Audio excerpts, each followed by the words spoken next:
2 Samuel 2:12 through 3:39. Israel and Judah at war.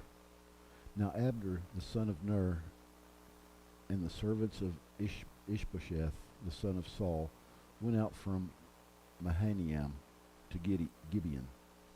And Joab the son of Zariah and the servants of David went out and met them by the pool of Gibeon. So they sat down, one on one side of the pool and the other on the other side of the pool. Then Abner said to Joab, "Let the young men now arise and compete before us." And Joab said, "Let them arise." So they arose and went over by number, 12 from Benjamin, followers of Ishbosheth, the son of Saul, and 12 from the servants of David. And each one grasped his opponent by the head and thrust his sword in his opponent's side, so they fell down together. Therefore that place was called the Field of Sharp Swords, which is in Gibeon. So there was a very fierce battle that day, and Abner and the men of Israel were beaten before the servants of David. Now the three sons of Zariah were there, Joab and Abishai and Asahel. And Asahel was as fleet of foot as a wild gazelle. So Asahel pursued Abner, and in going he did not turn to the right hand or to the left from following Abner. Then Abner looked behind him and said, "You are Asahel." He answered, "I am." And Abner said to him, "Turn aside to your right hand or to your left, and lay hold on one of the young men, and take his armor for yourself." But Asahel would not turn from following him. So Abner said to Asahel, "Turn aside from following me. Why should I strike you to the ground? How then could I face your brother Joab?"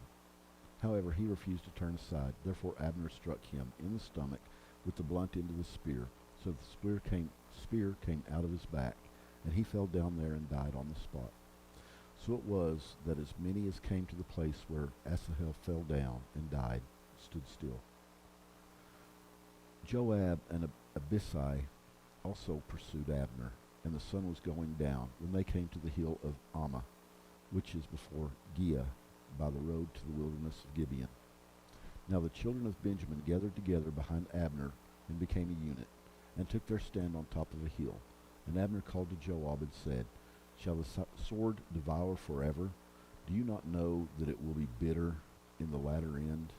How long will it be then until you tell the people to return from pursuing their brethren?" And Joab said, "As God lives, unless you had spoken, surely then by morning all the people would have given up pursuing their brethren." So Joab blew a trumpet, and all the people stood still and did not pursue Israel any more, nor did they fight any more. Then Abner and his men went on all night through the plain, crossed over the Jordan, and went through all Bithron, and they came to Mahanaim. So Joab returned from pursuing Abner, and when he had gathered all the people together, there were missing of David's servants 19 men and Asahel. But the servants of David had struck down of Benjamin and Abner's men 360 men who died. Then they took up Asahel and buried him in his father's tomb, which was in Bethlehem. And Joab and his men went all night, and they came to Hebron at daybreak. Now there was a long war between the house of Saul and the house of David, but David grew stronger and stronger, and the house of Saul grew weaker and weaker. Sons of David. Sons were born to David in Hebron. His firstborn was Ammon, by Ahinoam, the Jezreelites. His second, Chileab, by Abigail, the widow of Nabal, the Carmelite. The third, Absalom, the son of Maacah, the daughter of Talmai, king of Geshur. The fourth, Adonijah, the son of Haggith. The fifth, Shephatiah, the son of Abital. The sixth, Ithream, by David's wife, Eglah. These were born to David in Hebron. Abner joins forces with David. Now it was so, while there was war between the house of Saul and the house of David, that Abner was strengthening his hold on the house of Saul. And Saul had a concubine whose name was Rizpah, the daughter of Aiah. So Ishbosheth said to Abner, Why have you gone into my father's concubine? And Abner became very angry at the words of Ishbosheth, and said, Am I a dog's head that belongs to Judah? Today I show loyalty to the house of Saul your father, to his brothers, and to his friends, and have not delivered you into the hand of David. And you charge me today with a fault concerning this woman? May God do so to Abner, and more also, if I do not do for David, as the Lord has sworn to him, to transfer his kingdom from the house of Saul, and set up a throne for David over Israel and over Judah, from Dan to Beersheba. And he could not answer Abner another word, because he feared him. Then Abner sent messengers on his behalf to David, saying, Whose is the land? Saying also, Make your covenant with me, and indeed my hand shall be with you, to bring all Israel to you. And David said, Good, I will make a covenant with you, but one thing I require of you, you shall not see my face, unless you first bring me Michal, Saul's daughter, when you come to see my face. So David sent messengers to Ishbosheth, Saul's son, saying, Give me my wife Michal, whom I betrothed to myself, for 100 foreskins of the Philistines. And Ishbosheth sent and took her from her husband, and Paltiel the son of Laish, then her husband, went along with her to Bahurim, weeping behind her. So Abner said to him, Go, return. And he returned. Now Abner had communicated with the elders of Israel, saying, In times past you were seeking for David to be king over you. Now then, do it. For the Lord has spoken of David, saying, By the hand of my servant David, I will save my people Israel from the hand of the Philistines, and the hand of all their enemies. And Abner also spoke in the hearing of Benjamin. Then Abner also went to speak in the hearing of David in Hebron, all that seemed good to Israel, and the whole house of Benjamin. So Abner and 20 men with him came to David at Hebron. And David made a feast for Abner and the men who were with him. Then Abner said to David, I will arise and go, and gather all Israel to my lord the king, that they may make a covenant with you, and that you may reign over all that your heart desires. So David sent Abner away, and they went in peace. Joab murders Abner. At that moment the servants of David and Joab came from a raid that brought much spoil with them. But Abner was not with David in Hebron, for he had sent him away, and he had gone in peace. When Joab and all the troops that were with him had come, they told Joab, saying, Abner the son of Ner came to the king and sent him away, and he is gone in peace. Then Joab came to the king and said, What have you done? Look, Abner came to you.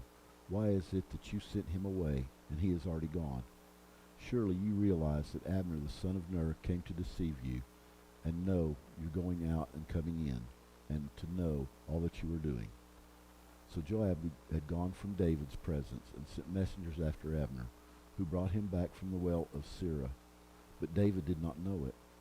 Now when Abner had returned to Hebron, Joab took him aside in the gate to speak with him privately, and there stabbed him in the stomach, so that he died, for the blood of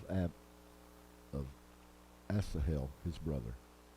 Afterwards, when David heard it, he said, My kingdom and I are guiltless before the Lord forever of the blood of Abner, the son of Ner. Let it rest on the head of Joab and all his father's house, and let there never fail to be in the house of Joab one who has a discharge or is a leper, who leans on a staff or falls by the sword, or who lacks bread. So Joab and Abishai, his brother, killed Abner, because he had killed their brother Asahel at Gibeon in the battle. David's mourning for Abner. Then David said to Joab, to all the people who were with him, Tear your clothes, gird yourself with sackcloth, and mourn for Abner. And King David followed the coffin. So they buried Abner in Hebron. And the king lifted up his voice and wept at the grave of Abner. And all the people wept. And the king sang a lament over Abner and said, Should Abner die as a fool dies? Your hands were not bound, nor your feet put in fetters. As man falls before wicked men, so you fell. Then all the people wept over him again. And while the people came to persuade David to eat food while it was still day, David took an oath, saying, God do so to me, and more also, if I taste bread or anything else till the sun goes down.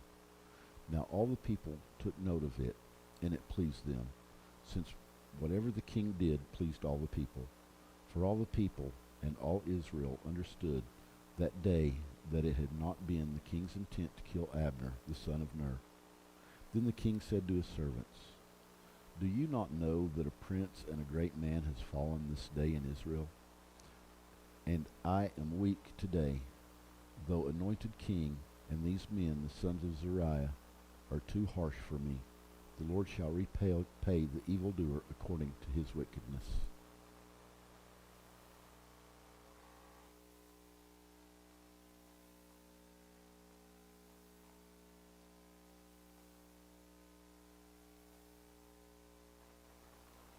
John 13, 1 through 30.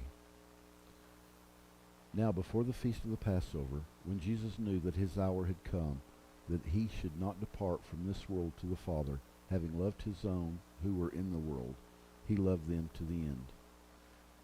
And supper being ended, the devil having already put into the heart of Judas Iscariot, Simon's son, to betray him.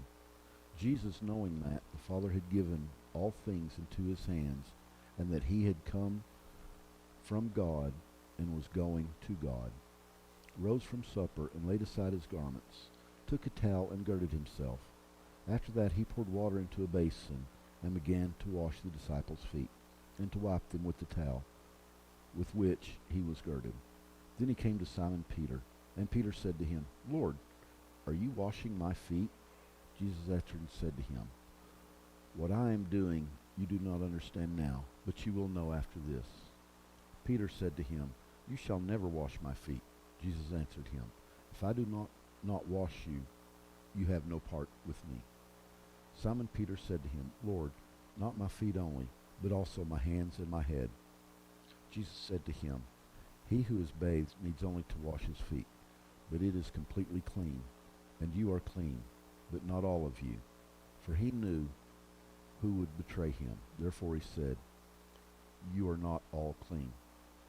So when he had washed their feet, taken his garment and sat down again, he said to them, Do you know what I have done to you? You call me teacher and Lord, and you say, Well, for so I am. If I then, your Lord and teacher, have washed your feet, you also ought to wash one another's feet. For I have given you an example, that you should do as I have done to you. Most assuredly I say to you, a servant is not greater than his master, nor is he who is sent greater than the one who sent him. If you know these things, blessed are you if you do them. I do not speak concerning all of you. I know whom I have chosen, but that the scripture may be fulfilled. He who eats bread with me has lifted up his heel against me. Now I tell you before it comes, that when it does come to pass, you may believe that I am he. Most assuredly I say to you, he who receives whomever I send receives me, and he who receives me receives him who sent me. When Jesus had said these things, he was troubled in spirit, and testified and said, Most assuredly I say to you, one of you will betray me. Then the disciples looked at one another, perplexed about whom he spoke. Now there was a great leaning on Jesus' bosom. One of his disciples whom Jesus loved, Simon Peter, therefore motioned to him to ask who it was of whom he spoke. Then leaning back on Jesus' breast, he said to him, Lord, who is it? Jesus answered, It is he whom I shall give a piece of bread when I have dipped it. And having dipped the bread, he gave it to Judas Iscariot, the son of Simon. Now after the piece of bread, Satan entered him. Then Jesus said to him, What you do, do quickly. But no one at the table knew for what reason he had said this to him. For some thought because Judas had the money box that Jesus had said to him, Buy those things we need for the feast, or that he should give something to the poor. Having received the piece of bread, he then went out immediately, and it was night.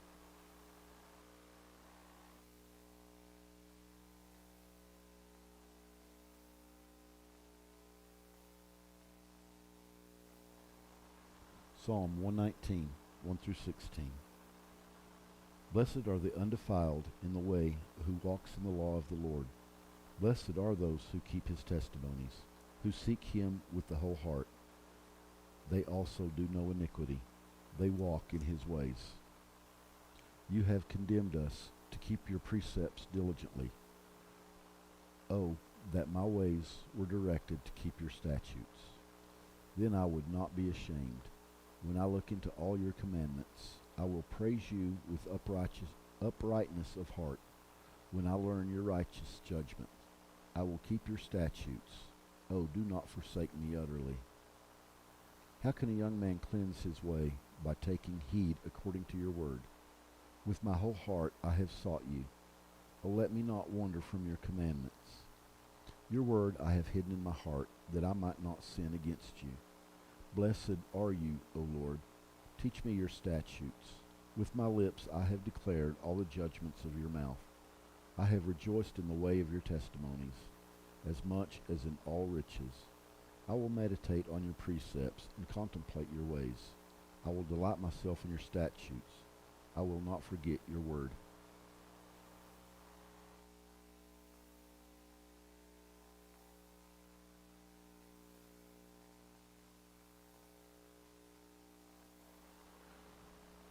Proverbs 15:29 through 30. The Lord is far from the wicked, but he hears the prayer of the righteous. The light of the eyes rejoices the heart, and the good reports makes the bones healthy.